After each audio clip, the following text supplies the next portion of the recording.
Good morning. My name is Temidayo, Ogundiran. I'm Professor of Surgery, Department of Surgery, Faculty of Clinical Sciences, College of Medicine, University of Ibadan, and also a lecturer in the Department of Bioethics and Medical Humanities, Faculty of Multidisciplinary Studies, University of Ibadan. I'll be taking us in the next few minutes through this topic on history and evolution of bioethics. The objective of this lecture is to examine the antecedents to and the development of bioethics. And this is my outline. We're going to be starting by looking at some terminologies to define what they are, what is ethics and what is bioethics. And then we go to discuss the history of bioethics, looking at medical ethics, clinical and research ethics, before we go on to look at the development of bioethics, the branches of bioethics, and also we come down at the end of the lecture to look at the development of bioethics in our country, Nigeria. So join me in this journey over the next 30 to 40 minutes. Now, we begin by looking at what ethics is. Ethics is a word that derives from the Greek language, and the word is ethikos, which means custom, or actually morality or value, the study of value, study of morality, the study of customs, what we are accustomed to doing. And ethics is an aspect of philosophy that addresses questions about morality. Concepts such as discerning between good and evil, between what is right and what is wrong, between virtue and vice and justice. All these come under the precepts of ethics. Ethics is the same as moral philosophy. In other words, ethics is a branch of philosophy that studies morality. And ethics also, in general terms, refers to a set of principles or standards by which human conduct is regulated.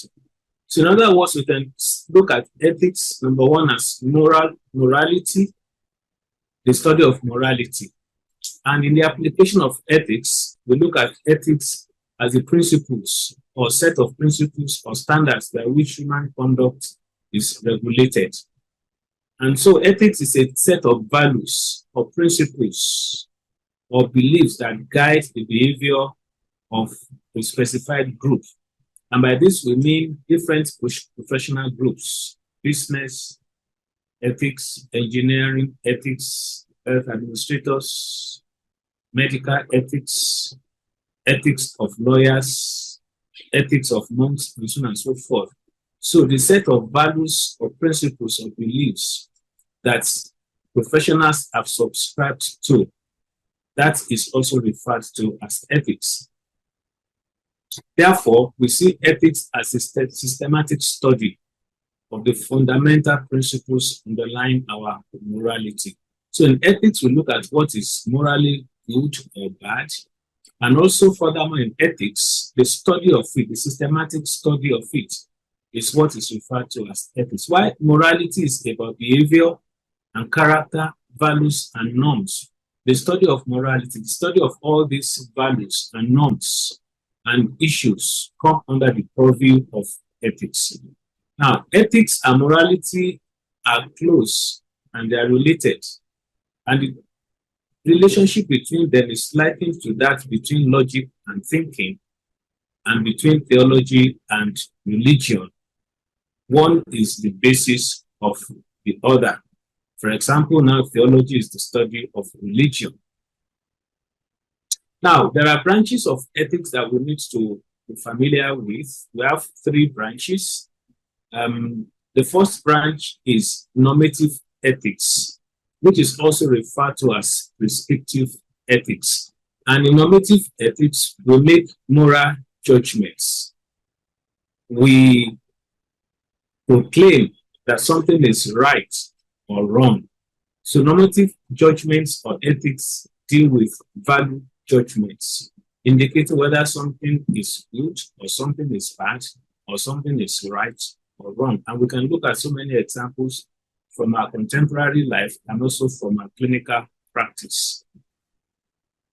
In normative ethics, we say abortion is right or wrong. Of course, we have to provide evidence why it is right or wrong. Euthanasia is good or bad.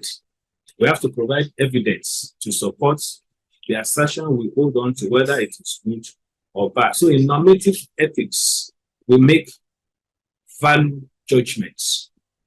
The second branch is meta-ethics. This is the branch of ethics that deals with the analysis or elucidation of ethical concepts or ideas. In meta-ethics, what we do is to try to analyze and to try to explain what ideas or ethical concepts portray. For example, we say something is good in normative ethics or bad, or something is right or wrong, or something is evil, and so on and so forth. The question is, what is the definition of good? What is the definition of bad? Is that thing that we say is good inherently good, or we're the one that say is good? What if we change the language and bad means good and good means bad? Does that change that information? So meta-ethics, we try to analyze. For example, a piece of paper that is cut in the size of 1,000 naira. In length, in breadth, it's like 1,000 naira. But the value of that paper is worthless because it's less than 1,000 naira. Whereas the one that is 1,000 naira is valued because of the worth that is in it. Now, is it the paper that carries the 1,000 naira that is the worth of it, or the fact that we say that this is 1,000 naira? If we say a color is white or black, what if we change the terminology and we now call white black? Is it that in that blackness there's something inherent in it that makes it black, or we are the one that confer blackness to it? So meta-ethics, we try to juggle words to explain, to analyze, to understand. So how can we define that something is good or bad? Meta-ethics is also referred to as analytical moral philosophy. The third aspect of ethics, which is where we actually come in, is applied ethics. The application of ethics or ethical theory to real life situations. And this discipline has many specialized fields. That is where bioethics belongs. Is the application of all these ethical values and norms to our professional life. So we talk about engineering ethics, bioethics, which has to do with biomedical sciences, medicine and biomedical sciences, business ethics, and so on and so forth. So in bioethics, or in applied ethics rather, we try to investigate specific questions, all right, that have elicited ethical controversies. And such issues in bioethics are wide. We talk about end-of-life issues, in vitro utilization, environmental degradation, world poverty, how to deal with conflicts arising from a multicultural world. Now, these are all ethical, or they carry a lot of ethical issues, and they have all come under the purview of this branch of ethics, which is referred to as bioethics. So we see from here that the remit of bioethics is not limited to just biomedicine or biomedical sciences or medical activities, clinical work, as well as research. It encompasses far beyond the world of medicine, because all of them eventually have to do with our life. In fact, bioethics has been defined as the application of ethics to all of life. Now, in this slide, we see the relationship or interrelationship between ethics, policy, and the law. Ethics prescribes what should be done, the norm, the value that is expected of a professional, whereas policy is the written down rule, all right, that specifies what ethics teaches us to do. So we talk about policy, the MBCM policy and all that. But all these are also interrelated with the law. So behind the law is the instrument of enforcement. So while the policy says we should take consent from the patient going for a surgical or medical procedure, ethics explains that this is what we should be doing normally and gives us the moral foundation, the reasons behind our doing such. Law stands there to say you must do it because if anything goes wrong, you are liable. So all of them are interrelated. So we cannot live as professionals without knowing what the policy says. We also need ethical understanding to know why we should take consent or why we should keep confidentiality and all that. And we should also remember that the law is there that teaches us that it's our duty to take consent. So policy, ethics and law, they are well interrelated. Now, let's come to bioethics. Bioethics is the study of moral issues, as we have established, arising primarily from medicine and biomedical sciences. But like I said, the remit of it has expanded beyond just medicine and biomedical sciences. So what we used to have as medical ethics, clinical ethics, research ethics, and all that, all those come under the purview of bioethics. And bioethics is concerned with social issues, legal issues, economic issues, cultural issues, religious issues, far and wide implications of all these and their application to medicine. It's also concerned not just with issues of medical practice, but with wider issues of medical and scientific practice, advancement and capability in the socio-political context.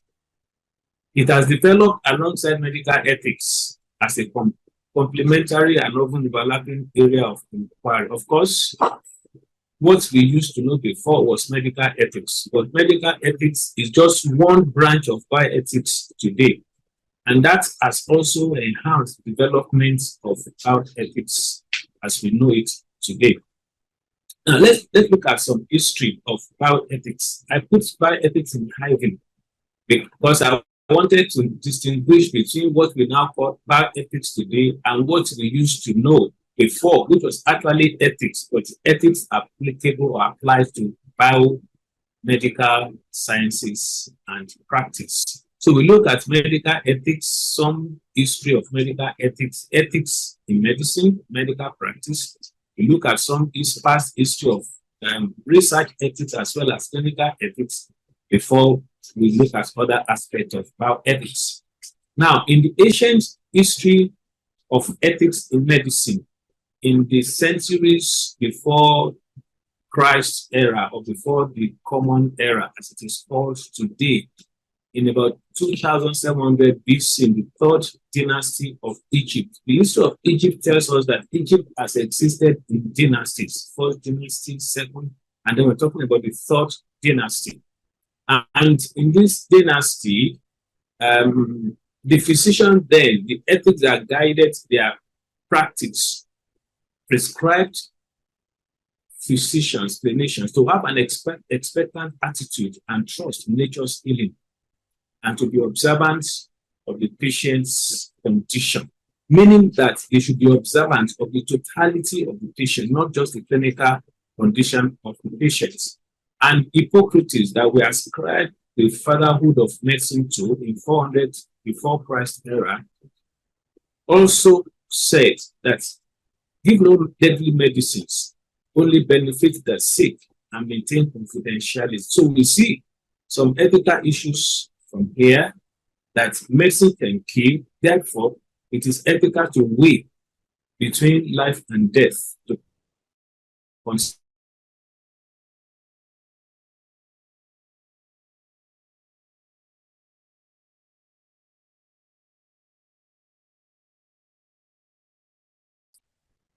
age-long maxim that first do no harm. It has always been there. Is part of the fundamental ethical principles of the medical profession. First, do no harm. Also, in the first century, in the early Christian era, in the oath of initiation, that is when medical graduates in India were inducted in the medical profession like we do today, they were given these charges: save lives and behave morally, have compassion for all creatures, thou shalt not desert or injure thy patient for the sake of thy life or for thy living.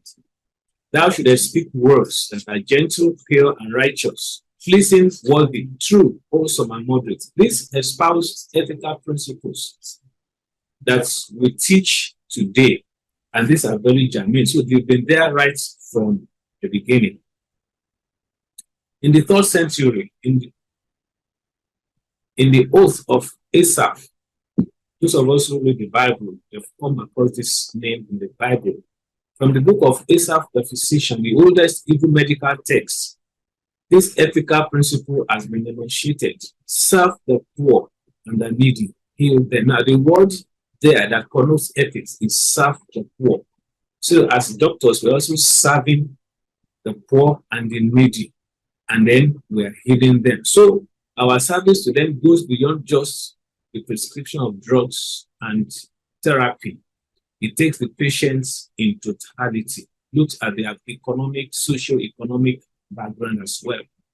And in the 9th century, one of the earliest treatises on medical ethics in the Arab world by Ishaq bin Ali Rahawi also tells us that doctors are guardians of souls and bodies. So we're not just only taking care of the body, we take care of the patients in totality. It's ethical to take care of the patients in totality.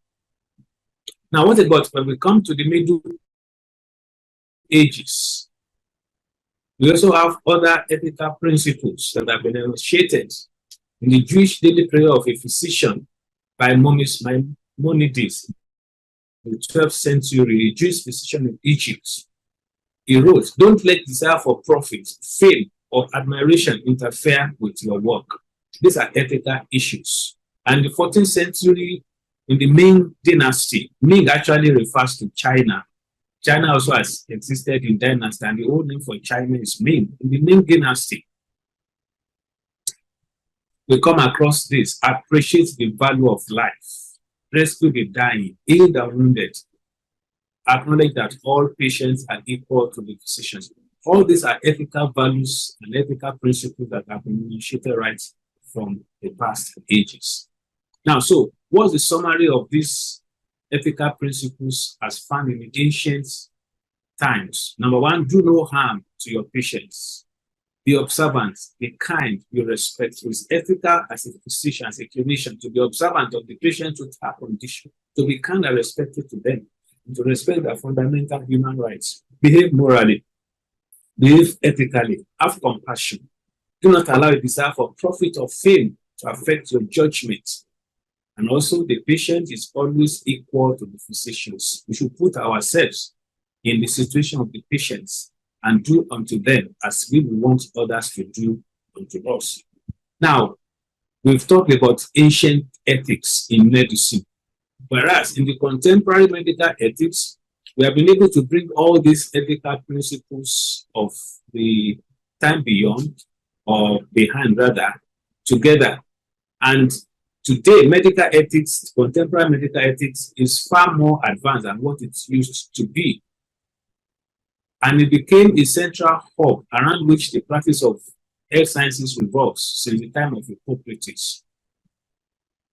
And it's also referred to as the hidden curriculum, something that is important, simply something that has implications on our practice, even though we may not have been taught as a course or as a program in the medical school. We imbibe ethical principles from our teachers. And ethics is transferred onto us by learning, by acculturation, and by watching what our teachers, our trainers do. So it's a form of hidden curriculum. Nonetheless, it's important. But can we say it has come to the open since the 19th century, when it became a recognizable academic discipline as professional ethics? And in 1993, it became a compulsory part of the medical curriculum in the UK that is like a course that students have to take and pass. Now, the contemporary medical ethics as it has developed today traces its roots to several early codes, including the ancient Greek Hippocratic Oath, which is one of the most famous oaths, which you all swear to at induction, and also the writing of Thomas Percival, an English physician in the 18th century, who brought out a book on professional code of ethics. And of course, the issue that happened at Nuremberg, the Nuremberg Code for Research Ethics. So medical ethics in the contemporary world has actually been enhanced by research ethics, and the two of them have existed together. Of course, you cannot divorce medical practice from research or research from medical practice. And each of them has ethical values and rules. The World Medical Association has also enhanced the study of medical ethics. Of course, the World Medical Association is the body in charge of ethical practice. And so over the years, they've also come up with ethical policies, including, for example, the Declaration of Geneva in 1948, which updated the Hippocratic Oath that we use. And also 1949 established International Code of Medical Ethics, and the Declaration of Helsinki in 1964, which actually focuses on guidelines for research with human subjects. So in summary, the core issues in contemporary medical ethics consist of prescribing the ethics of the doctor-patient relationship, and also the duty of clinicians to maintain patients' confidentiality and also obtain informed consent for medical or clinical activities. Of course, these are not just the only thing that medical ethics is about, but these are just some of the important issues that we deal with. It's essentially about clinical practice, interrelationship between the doctor and the patient, as far as clinical issues are concerned. Now, when we talk about research follows on medical practice, and clinical research or other forms of research in medicine arose out of the need to stem the tide of plagues in the ancient world. According to William Osler, medicine arose out of the primary sympathy of man and a desire to help those in sorrow, in need, and in sickness. So the fountain from which medical research sprang forth is actually the need to cure plagues, infection that became epidemic or endemic, and the plagues for which there was no cure. Of course, in the earlier times, medicine was to help the sick, cure the sick of their illnesses. But when plagues became a major issue in the world, then there was need to find solutions to them. And that was the beginning of clinical research. What is the cause of this problem and how can we stem the tide? So clinical research began out of the need to fight the plagues plaguing the world and to bring relief to those who are suffering and those who died, to provide dignified death to them. Now, the goal of medical research, right from the beginning, is to improve the human well-being. But with the establishment of research over time, it became apparent that in doing medical research, we have to use human beings as guinea pig in quotes. And the rights of individual persons in research can be trampled upon. Now, the question is, how do we reconcile the rights of individuals with the demands of the scientific enterprise, which ultimately is aimed at improving human well-being? This laudable goal of human well-being, can we pursue it in research without trampling on the right and dignity of individuals who are going to be participants in research? That is the question, and it's important to answer. What answers that question is research ethics, bringing ethics into research. So through medical research, though medical research has succeeded in increasing the well-being of much of the world, the successes were not without costs, as we will soon see some of them shortly. And many studies actually violated the rights and dignity of human participants, and some of them lost their lives to research. Of course, the outcome of research is to find cure for diseases, for plagues. Research ethics is the analysis of ethical issues that arise when people or human beings are participating in research. Now, let's look at what happened in the first century. Celsius, a first century Roman historian, wrote about research ethics.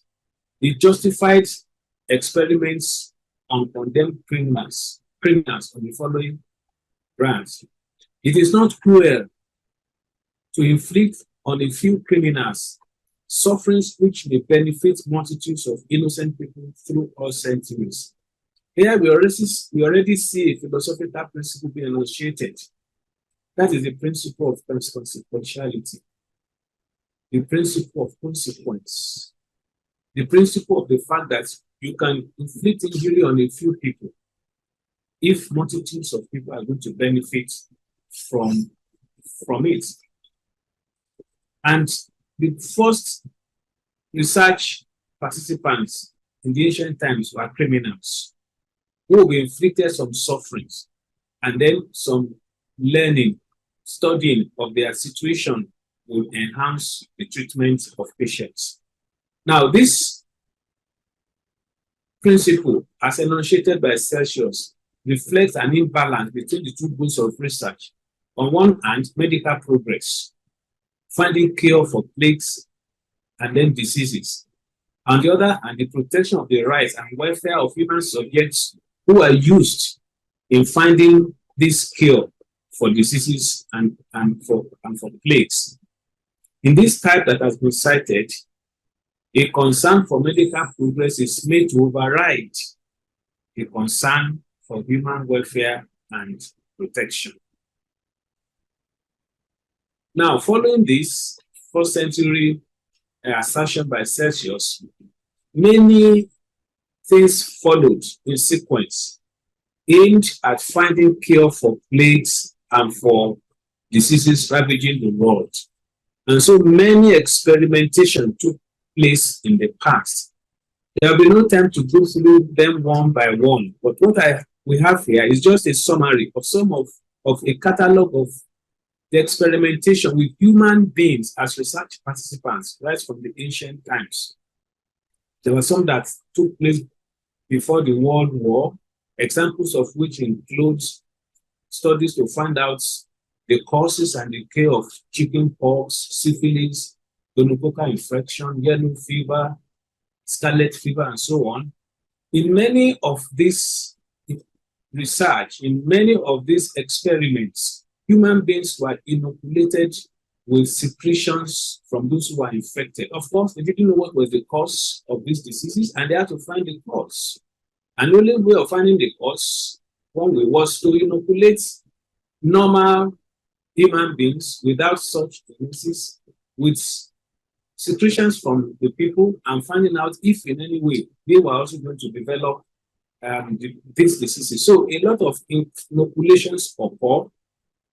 In some instances, some tissue from the infected or affected individuals were transplanted into normal human beings to see if that would cause the same disease or initiate the same disease in them. Galvanic irritation experiments led us to knowing that the brain controls all the parts of the body. By stimulating the brain that was open, somebody who had a cancer, and then the skull was open, and then they found out that touching this part of the brain caused some twitch somewhere down there. Today, we have a lot of knowledge about which part of the brain controls what part of the body. That's wouldn't have happened if this kind of experiment did not take place. Now, this was at a cost to some human beings. We enjoy the benefits of many of those research done then today, but some human beings have suffered from this. I'm sure we have heard about the Tuskegee syphilis experimentation from 1932 to 1972 among the African Americans in Alabama County, where syphilis was rampant, and these people, about 400 of them, were recruited into a study to find out the lifetime course of syphilis without treatment. Of course, our physicians today know a lot about primary syphilis, secondary syphilis, tertiary syphilis, neurosyphilis, and all that.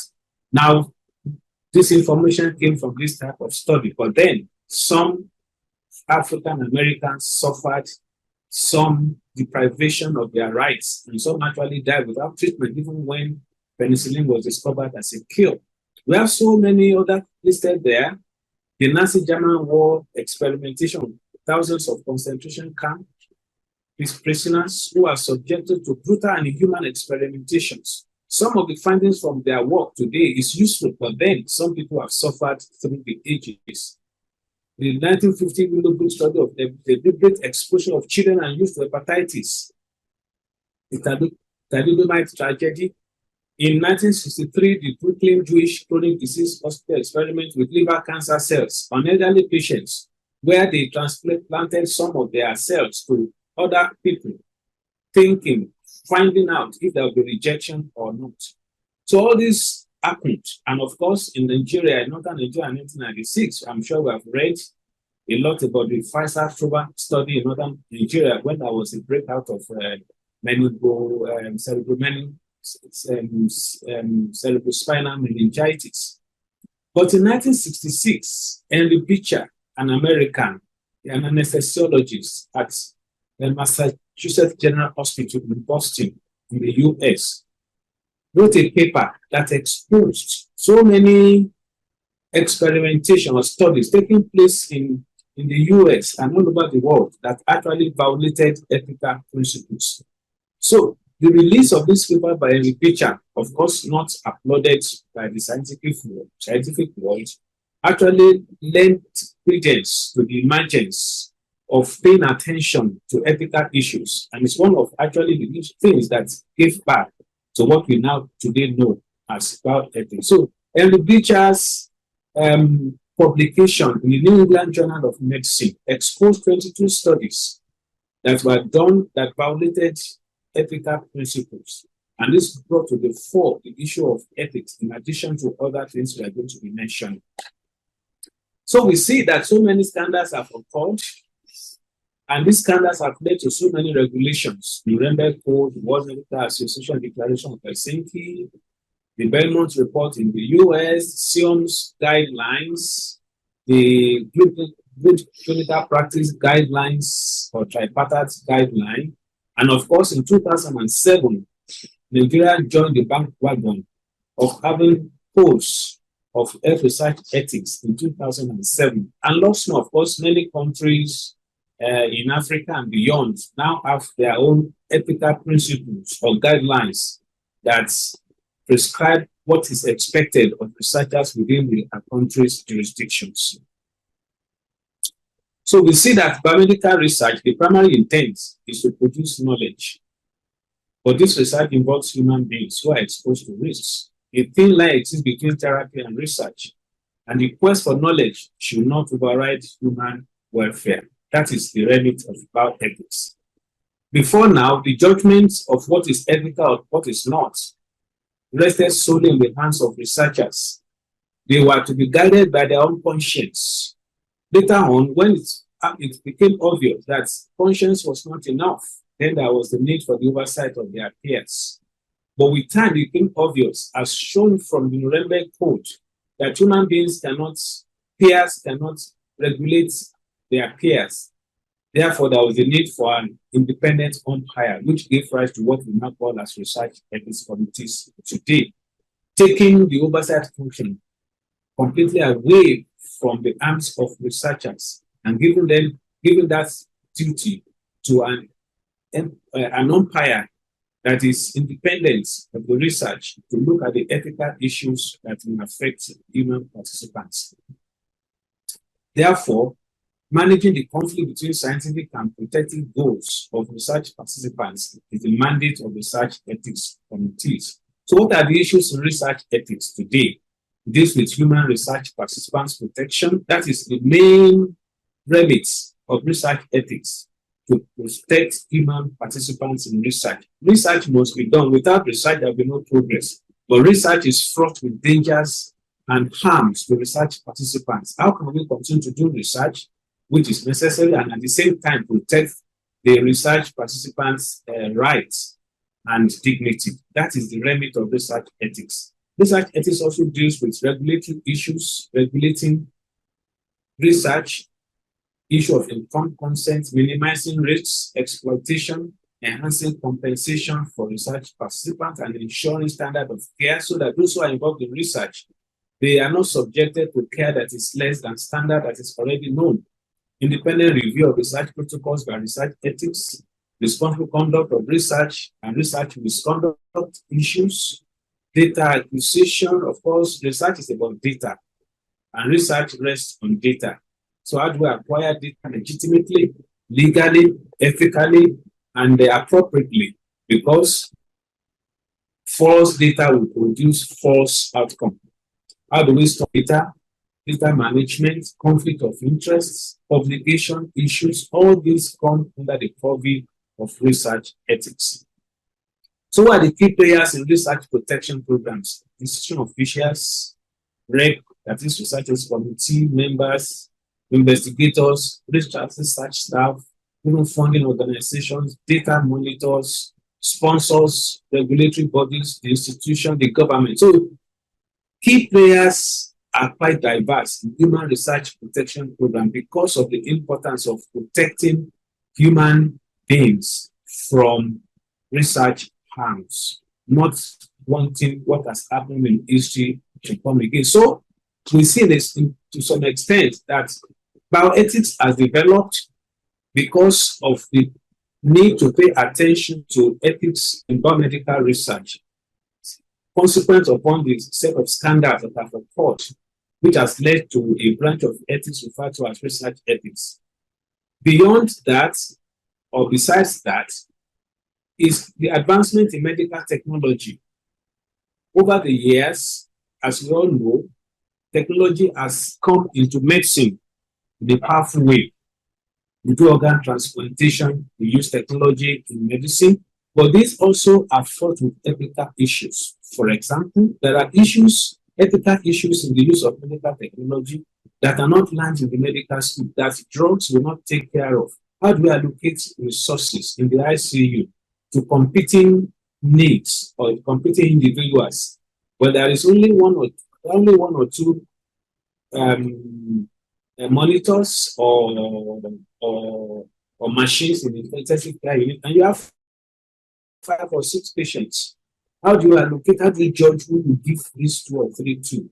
These are ethical issues that drugs will not prescribe, and it's not a matter of consulting many people. These are ethical issues, they are social issues, they are economic issues, they are also political issues. All right, these are cultural issues that arise. The sale of kidneys, the kidney transplants, these are ethical issues. Turning off the respirator in a vegetative patient, these are an ethical issue that may result in a lot of legal issues. So the advancement in medical technology, transplantation of organs, and so many other things also came together at the same time, which outstripped the knowledge learned in the medical school as far as ethical issues are concerned. So we need some ethical discussion on these issues. And of course, the coming of the civil rights movement in the medical world as a result of the first two, especially the first one, scandals. When Eric Beecher's publication came on board and the Tuskegee studies blew up in the US, this gave rise to a lot of so many people coming to the medical world. The medical world had been closed, but then it became open. Humanists, socialists, legal people, journalists, all sorts of people began to write and comment. So the coming of this, so all these 3 issues occurring simultaneously gave rise to what we know as bioethics today. So the scandals and events thereafter led to some things imperative to be sensitive to ethics of the medical profession, decline of paternalism and the rise of liberalism, respect of individual rights and autonomy, medical humanities, sociology, developing in medicine and the biomedical sciences, all this occurring together, all right, give back to what we now know today as bioethics. So we see bioethics came as a child of necessity, but its scope and horizon continue to expand. It's a specific discipline that probes the reasoning behind our moral life. It's a branch of knowledge, just like mathematics, even though the mathematical theorems can be proven, the theorems in bioethics will not be proven like that. Ethical conclusions cannot be unambiguously proved like mathematical theorems, but they are nevertheless valid. So bioethics addresses ethical issues in a global context, taking into account many factors, economic factors, social factors, political factors, cultural issues, and so on and so forth. But its domain continues to expand beyond healthcare and health policy. It includes political issues and economic forces that shape medicine and access to it. And it also talks about access to allocation of resources. But now in the recent world, in recent times, the remit of ethics or bioethics has expanded to include environmental issues, genetics, cloning, big data, war, ethics of war, pollution, artificial intelligence, data science, health research, or the remit of ethics continue to expand. And according to Porter, who coined the word bioethics, he said bioethics is application of ethics to all of life. And this is playing out in our very present day. So we see the following branches of bioethics: research ethics, medical ethics. Clinical ethics is different from medical ethics. Clinical ethics deals with wider issues beyond medical ethics: bioethics, education, organizational ethics, people deals with resource allocation and all that in health, public health ethics, environmental ethics, genomics, ethics and science. The remit continues to expand, and the future is going to be full of so many events in the bioethics landscape. In Nigeria, in rounding up, ethics and study of morality, we know is not new in Nigeria. Of course, ethics has been taught in philosophy, in seminaries, in public institutions, even in the professional MBBS, BDS, even though not as it is today, at least ethics has always been part of the training. But global bioethics, as we know it today, rolled into Nigeria also on the wings of research ethics. And there have been many bioethics initiatives in Nigeria before now, and even now. But then the West African Bioethics Training Program, which became the Center for Bioethics and Research, where I'm one of the directors, came into being in 2003. As a result of ethical wave blowing across Nigeria, many people became ethically aware and going for training. And so we formed this group under the leadership of Professor Clement Adibamowo, who is a surgeon like I. We were together in the same unit of surgery in University College Hospital in Ibadan. And this center or this program has done a lot of things in terms of establishing an academic program which has given rise to the Department of Bioethics and Medical Humanities in the University of Ibadan. I happened by the grace of God to be the first head of department of that department. Of course, there are other bioethics activities and groups in Nigeria today before the West African Bioethics came and even thereafter. All of them trying to enhance and project bioethical studies, discourse, and practice in Nigeria. So we see that Nigeria also responded to the bioethics wave, increased awareness in clinical and research ethics. Many people went for local and international training in research ethics. The setting of the National Research Ethics Committee, midwifed by the West African Bioethics Training Group, and the issuance of the standard code for health research ethics, which is now our code that we use. And using this code to establish and train institutional health research ethics committees across the country. Now, this is just to give us some background into what happened before the bioethics wave came into Nigeria. But I don't have much time. But this is just to show us that a lot has happened in the ethics landscape in Nigeria. And this timeline shows us how things have happened up till now. I think I will stop there because my time is up.